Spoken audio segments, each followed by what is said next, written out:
Alright traders, check this out. We're back on the Bitcoin, presenting very high volatility in the previous few days. I mean, staggering volatility, guys.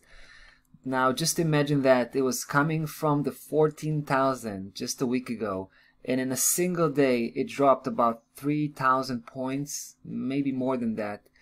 So we're talking about like roughly 25%, 30% drop in a single day, just to keep on with the same amplitude here. So in the following day it was recovering 2,000 points, and then another 2 days took it another 3,000 points, all the way to below 10, right? That was 9,670, 9,680 at the very lowest low here.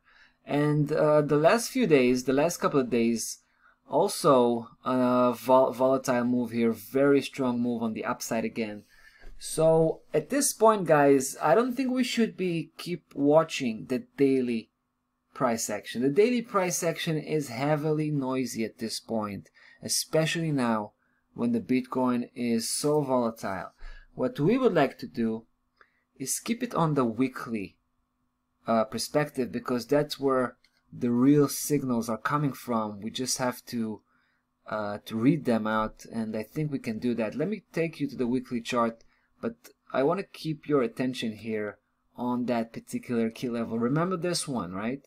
11,410, which is the 50%, Fibonacci 50% of the whole downside trend, right? Don't forget, we have the first one, 23.6, second, 38.2, right?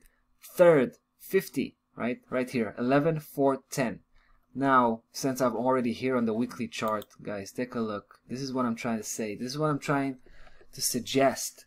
What I'm trying to suggest here is that in an unbelievable move, really, this is really jaw-dropping move, guys. The Bitcoin had recovered the whole way from its lowest low at 9,680, all the way that's almost 2,000 points. Take a look at this remarkable spike left behind, just to come back above 11,410. What that means is that the Bitcoin is trying to tell us it was overcoming that obstacle coming from the 50% Fibonacci at 1140, and it just reconfirmed that for us. That's what it did. Now, you know, if you take a look at last week, it's equally amazing, right? Because what we had here was an overshooting with a very intense move, slicing that 61.8 at 13,346 and bouncing so strong, right, all the way to the spot of the 50%. What a remarkable move. But take a look at the close itself. This is what I find to be so bizarre. Take a look. The close here, guys, is 11,411, right? 11,411, where the key level itself is placed at 11,410.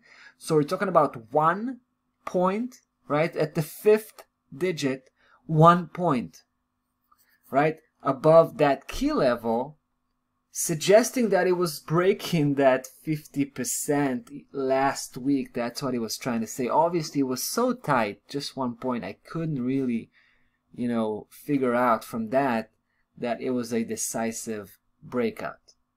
However, looks like it was.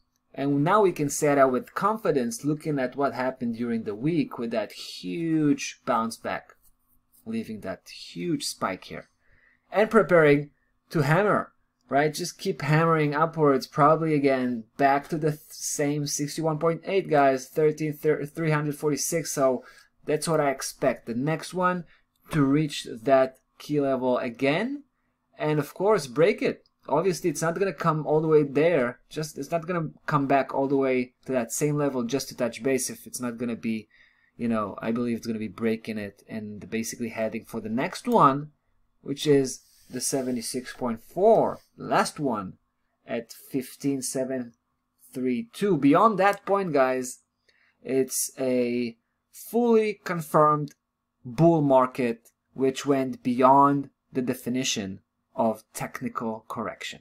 How about that? Alright guys, have a nice trading day. Till next time, be well.